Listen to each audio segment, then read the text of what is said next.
Are you ready to go back to the BCS? You ready to go back to the way things used to be? So many of y'all say that so often. I don't think you really want that. And the Big Ten and the SEC are kicking around some stuff to where that is not out of the realm of possibility. It's not likely, in my opinion, but here's where we're at, and there's a lot of stuff going on at once, as usual. So we have entered the final 2 years of the college football playoff agreement with ESPN and Disney. There's a 12-game playoff, as you know, coming in 2024, and there will be one in 2025. There's nothing agreed to after that. Literally nothing. And right now, the Big Ten and the SEC are both making clear that some things are going to have to get cleared up before they agree to a contract extension with the other leagues, which are basically the Big 12 and the SEC. Right now, the Pac-12, what's left of it, is one part of what's holding this up. So to review, the 6 conference champions of 2023 would have all gotten automatic bids into the 12-game playoff. Well, there's not going to be 6 automatic qualifying in the future because the Pac-12 doesn't exist. Okay, it's dissolved into the Big 12 and the Big 10. So the SEC and the Big 10 are both saying, well, that conference championship should be awarded to another at-large. So you'd have 5 conference champions and 7 at-larges. There's been some pushback on those two about this, and that's delaying things. The fact that we don't have a media partner, but it looks like it's going to be ESPN and Disney, that's delaying things. And the breakup of the Pac-12 is delaying things.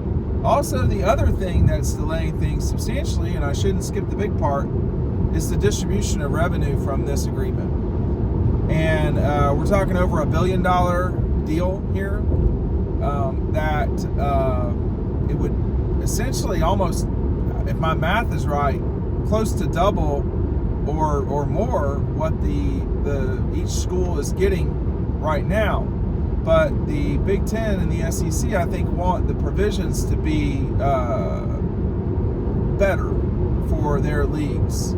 And they hold all the cards here, by the way. I mean, you can't have a national championship without the SEC. And I think the fact that Michigan and Ohio State are the only other 2 teams outside of Clemson who have won a national championship in the college football playoff era shows that you can't do it without the Big Ten either. And frankly, just in terms of logistics, you wouldn't have a legitimate national champion. So that's where we're at as it comes into things. Now, how does this affect Georgia? It would affect Georgia greatly in many ways if we went backwards to a scenario where the SEC was just playing in the Sugar Bowl, or if we just had the BCS championship. Twice in the 3 times that Georgia's been to the playoff, Georgia's not been the 1 seed or the 2 seed. They've been the 3. And so obviously they won it as the number 3 against Alabama in 2021. They lost it as the 3 to Alabama, who was the 4 in 2017. And then they were the number 1 when they played TCU and destroyed them in 22. So it would affect Georgia, but it would certainly affect teams who, like this would really hurt people like Ole Miss, Tennessee, at this point, Florida. Teams who would be on the precipice of getting into the playoff, but or would be in the playoff, but they wouldn't be the 1 or the 2. And Clemson, this would be them now, or Florida State, who got left out. Would they get left out in the future? Probably not. Well, in this past year they wouldn't have, because they would have been a conference champion. But in the future, the conference championship wouldn't guarantee you anything. Nothing would be guaranteed. That's kind of where we're at here. I mean, my expectation is that this is going to get fixed. It is ridiculous as being held out by the conference champion versus at-large discussion. The Pac-12 doesn't exist anymore. There's no reason to act like it exists. The Mountain West with Oregon State and Washington State is not the Pac-12. And the money should be distributed on a team-by-team basis, not necessarily equally between the conferences. I mean, we had multiple years where the Pac-12 didn't get in. We had years where the Big Ten didn't get in. I mean, you know, we had a year ago where the ACC didn't get in. And I think that's 2 years in a row where the ACC did not get in. They're champion. I think they shouldn't have been in. So we got to figure out what is right. But we cannot go backwards to, and they won't. This is leverage here. This is a negotiation. I don't see any scenario where the SEC specifically is going to take what would be, I don't know, like between $5 and $7 million per institution, and go backwards to where there's that guarantee's not there. They're not going to do that. They're not going to do that. But it is right. What is right is to make sure that what's equitable is going on here. You know, if the SEC is going to put 5 teams in the playoff, it needs to reflect that. Now, part of it already is that by the round, you get a particular dollar amount. For instance, the semifinal and the championship. In both of those games, your conference gets I believe it's $6 million each. And the reporting from this, by the way, has been very good from Ross Dillinger over at the Sports Illustrated, or excuse me, Yahoo now. Sorry, he was at SI for such a long time. So I think that's the big thing to keep in mind. Hey, also too, if you're getting ready for spring cleaning and redoing your house, our friends at Equitable, they've got the deals for you as it relates to quality outdoor, and sometimes, and I use mine indoors, quality recycled plastic, hardcore 20-year warranty. You can customize the furniture however you'd like. Please consider checking them out. They're going to have some new stuff that we're going to spotlight on Dawg Post soon. When the weather gets a little bit better and I can be outside a little bit more. But make sure that you're checking them out. Eco-Poly, our friends in the heart of Georgia. Hey man, everybody wants manufacturing to come back. They're doing it right now in Dodge County. So check them out today in the heart of Georgia. The link's down below. We can't do all this stuff without them. Eco-Poly is really important for us. Make sure you're checking them out today. I don't think we're going backwards. But, you know, of the 7, what would be in the future, of the 7 at-large bids, you know, how many times would that be Georgia? It would have been Georgia every single time that Kirby Smart's been there except 2016. So, does this affect Georgia? I mean, I think if you ran out of at-large spots, yeah, it would affect them at some point. Maybe the 2020 team wouldn't have gotten into the playoff. They were the 8th of the college football rankings, college football playoff rankings. But, you know, when you're that high up, you're not going to get, dropped down. Your conference champions are going to be the first 6. They'll be in. They won't be ranked in the first 6. The top 4 will, and then likely the,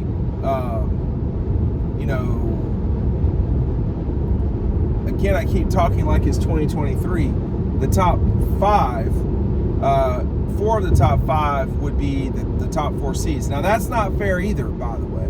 Now if Greg Sankey and them want to get on their horse about that, they should.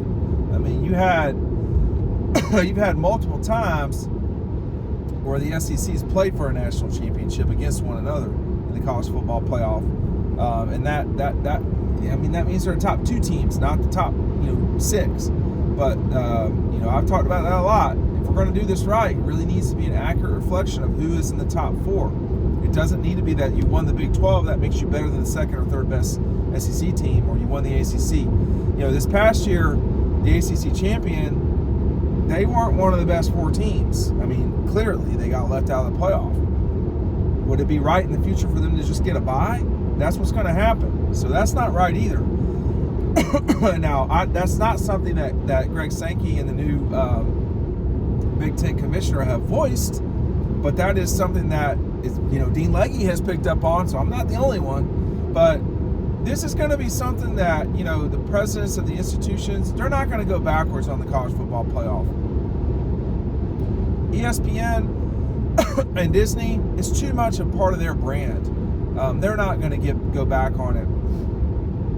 The fight here is not between Disney and the college football playoff, or the college football playoff and the commissioners.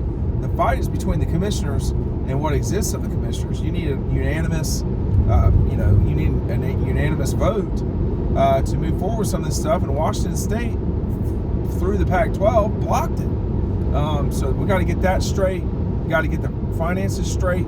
There's some stuff to do, but they're running out of time here to kind of get this done. ESPN, we don't know who's going to be the television partner for the first 7 games of this thing. 7 is wrong. For the first 8 games of this, we don't know who's going to be. We know the semifinals and the finals are Disney properties. They are owned, operated by the College Football Playoff, which has an agreement for the next 2 years with Walt Disney's company. Okay, what we don't know is who owns the quarterfinals and the first round games. Those 8 games. Okay, there's 11 games in College Football Playoff now. We don't know who the first 8 are going to go to. That's not been presented. That's not been. We got the dates and all that, and to some degree, people say, well, that's not that big of a deal. That's a huge deal as far as who's broadcasting this, who the sub-licenses are, who the sub-licensees are, if that exists. I mean, Disney may or may not put all 11 games on their platforms. They can do that. I mean, I could see a scenario where Disney says, hey, we're just going to keep all of them. I'm getting inside baseball here. This might not be for you, but Disney may say, hey, we want all 11 of these games, and guess what? The quarterfinal, the first round game that Friday night, that's going to be on ESPN Plus. Welcome to the digital age. We're doing exactly what the NFL did. That's what we're going to do.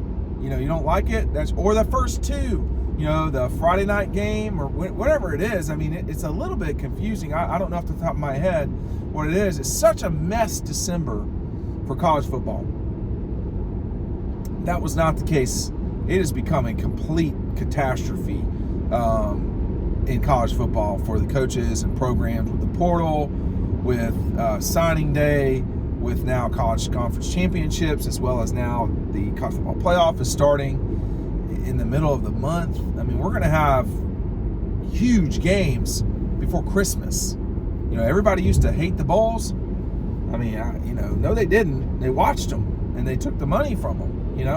But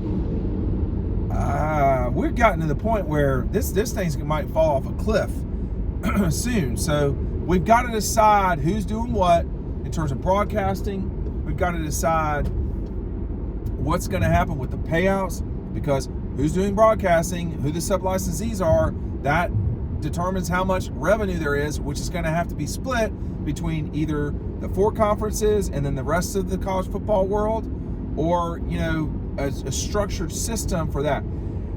College football is ruled and dominated right now by the Big Ten and the SEC. It just is. And therefore, because of the College Football Playoff, it's ruled and dominated more by Disney than it is anybody else. So the SEC is really the power broker. You cannot leave out what power the Big Ten and Fox has. They're just not completely got as much control over it as Disney does. I mean, Disney has its hands in every single conference with the exception of the Big Ten, okay? It's a tough one to be out of, but it's what it is. So, with that said, someone's going to have to tell everybody to fall in line here. And nobody wants to be told what to do. But if we're going to move forward with this thing, and we don't have complete and utter and complete financial disaster for college football, complete media meltdown, all of those things, everybody's going to have to get this done sooner than later. Those meetings are this week, and it's going to have to be broken here at some point. Who's doing what, where the money's going, who's doing what, where the money's going, and who's broadcasting this thing. Because until we know those things, we don't know anything. We don't know anything at all. But watch, the Big Ten and the SEC got some really sharp elbows, y'all, and they're going to start using them this week.